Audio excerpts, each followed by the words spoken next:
إنما الدين النصيحة شأنها في الشرع عالي بالتعاليم الصحيحة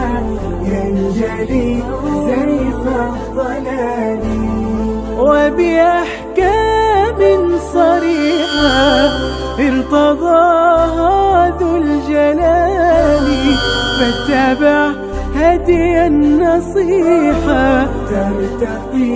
نحو المعالي. هدف كاسدتك مسلم كوقفك مركو مسلم نقضه ويول أما قول الراد عينيه لكن نرشو أهداف يريرو كسوكا يسيلاده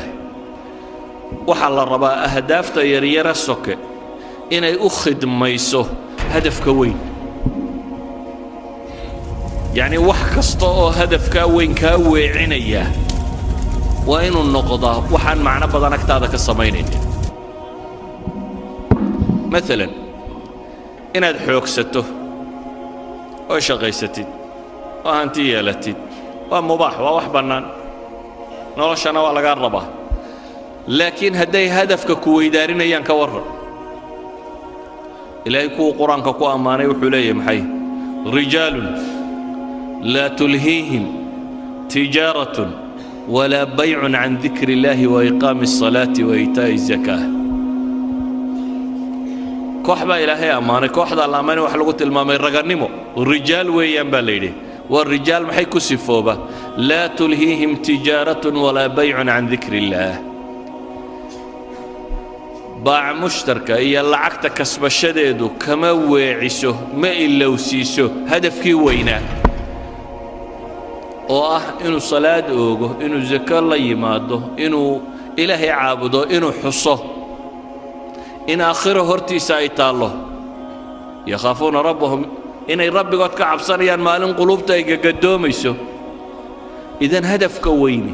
waxaan soko oo dhami dabab kuma ridaan ceeriyaan maaha ka qarin karta mushkilada dadka haysata ugu badan waxa weeyaan ilaahay wuxuu ina leeyahay هذا صلاة دميسان محل ينيري فانتشروا في الأرض وابتغوا من فضل الله صلاة مركا دميستان لولكو كفافو إليه رزاق دي سرات سدا ليري واذكروا الله كثيرا لعلكم تفلحون لكن الكفاف هي التجارة دي وحنا هدي هدف كوين قلضيان إيجا لغو هرتقيا ورجال لا تلهيهم تجارة ولا بيع عن ذكر الله وحبدا مركا مانت أهدافته وين تيدتكو إلا بان وحي يريرو سكينكو مشغولان وحلقة يابا انت الساعدودات كو بحسي سكول كيات ساقدي وكورن يوم القيامة هدات ساقده ما انت ان ساقد نمكا وين يجرين وحلقة يابا انو ليه هي عيبوبين وكورن قيامة مركا رير نبي آدم ودن الله سكينة هداد عيبوده يوم تعرضون لا تخفى منكم خافية رير نبي آدم إلا كودن بيا قوبي تاقيهين هداد عيبوده waxaa laga yaabaa inaad sileedahay noloshu way kugu adagtee fududee oo ka waran maalinta 50,000 oo sanadooda noloshaynu joogno dhammo waa imisa 60 sano 70 sano 80 sano ka waran maalin 50,000 oo sanadooda haddaad cadaabanto intaan janniya naarba la isla gaadhin kaana 50,000 sana maalina qiyaamuhu waa maalin 50,000 oo sanadooda 50,000 oo sanadood baa taagnaanaysa 50,000 oo sanadood baa dadkan la xisaabaya 50,000 oo sanadood baa cadceedu halkan taagan tahay 50,000 oo sanadood baad waxaad harsanaysaa waxaad xoogsatay ee hadafkaasi aad u xoogsatay 50,000 oo sanadood baad dhididaysaa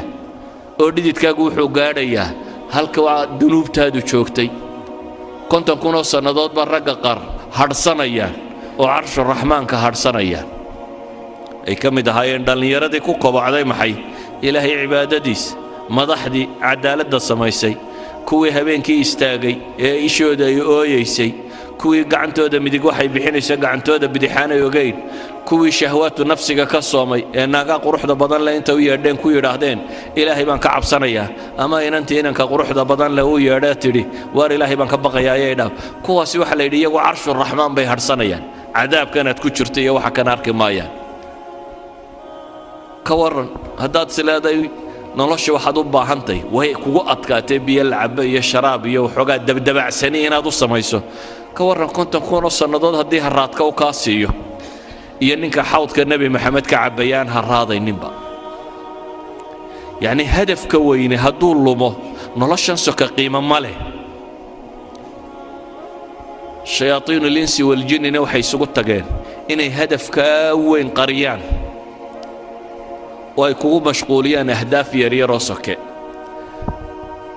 waxbarasho iyo capacity building iyo halkan kabood iyo xoogsi iyo shaqaysi iyo wax yaryaroo soke oo marar badan aan hadafkaba uu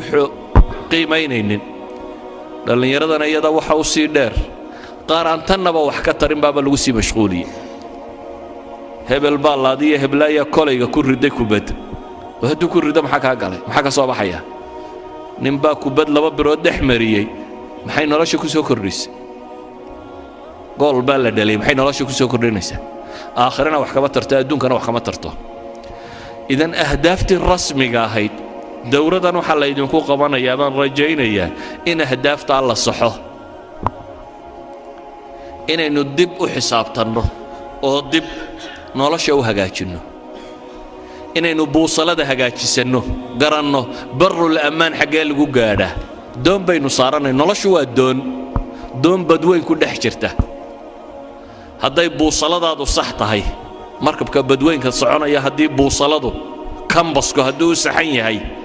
mahma ay waxaanay dhacaan wuu gaadhi meel barriyo nabada uu dego wuu gaadhi haddiise kambasku kaa lumo mawjaduhunbaa kolba dhanku u kaxayn badweyntunbaad ku wareegi doontaa adoo aan weligaana dhul arkaynin waxaa la mid ah qofka noloshan garan waaya wuxuu jooga ka qabanayo